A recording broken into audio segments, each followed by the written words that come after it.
let's talk a little bit about malware.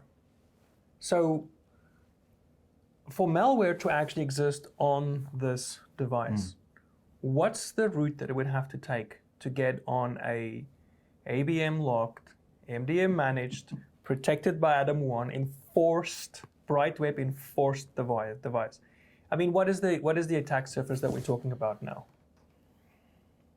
The attack surface of a device that's this protected would really be around Safari.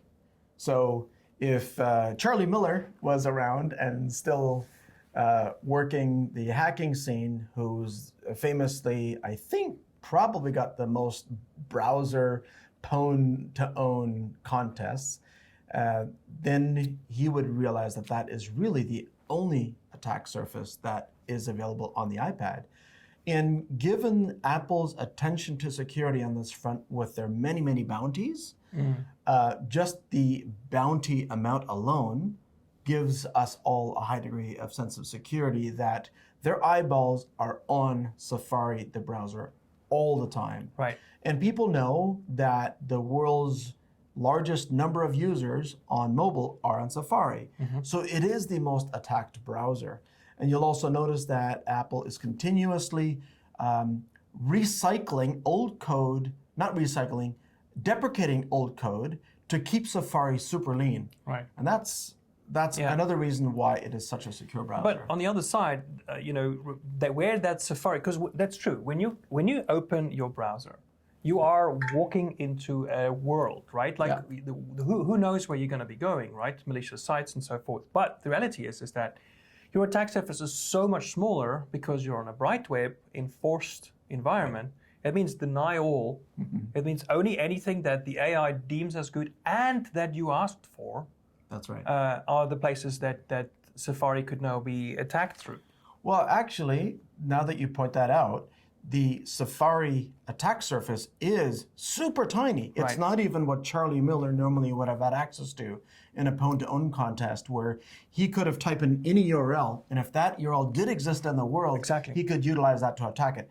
That attack surface that normally is already with iOS Safari small has been shrunk almost infinitely. It's not zero, but it's as close to zero as we can imagine it getting. Yeah. And then let's talk about other malware. So for it to get on here, it has to essentially come on through the App Store. It would have to come in through the App Store or through any kind of a transmission mechanism. So that would be a URL that's already on the whitelist, or it would be, if there's email allowed on the device, it would be through something that came in through an email attachment, or if text messages were allowed. Again, these things don't have to be allowed. If the corporate security assessment is, we do not allow texting on the secure device, we do not allow email on this device, and you can only live on the bright web, like you could be safe doing anything on this and nothing conceivably could possibly infect this device. Not even the kind of 0 days that we find that causes Apple these days to push out an update in a hurry. Because all of those 0 days that either do a kernel exploit of some kind, or that do some kind of, cause some kind of a crash and take the next steps from there, none of those apply in this kind of an environment. So the attack surface can be made even more narrow by taking your security posture that you want to have and translating it to the rightful policy.